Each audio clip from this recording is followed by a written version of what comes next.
सपना देखा के आपन बना के, सपना देखा के छोड़ के कहवा तू चल गइलू हो।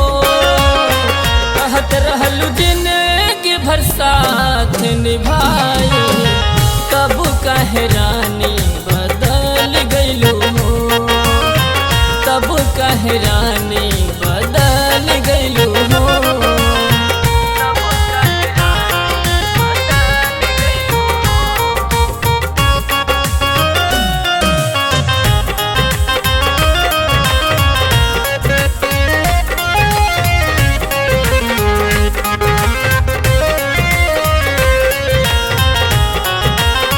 तोहर खानी रानी तोहर प्यार भी झूठा, झूठा बवादा तोहार हो। दिलवा में लाखों तू सपना सजा के, दिहलू तू ही उजाड़ हो।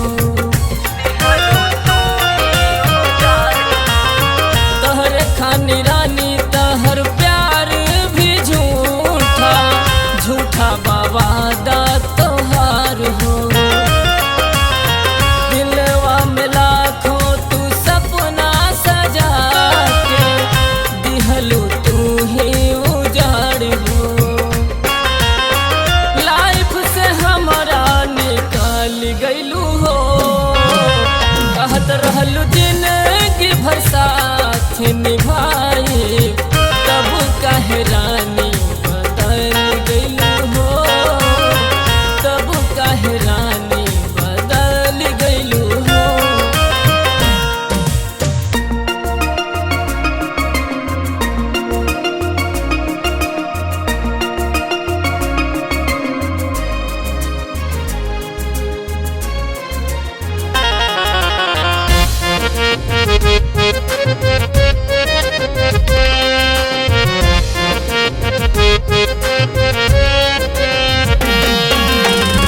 रहे यकीन तुह पे खुद से भी ज्यादा, तू ही दगा हमसे कइलू। तौरभ के नैया भुला के तू जानू, काहे उमेश के भइलू।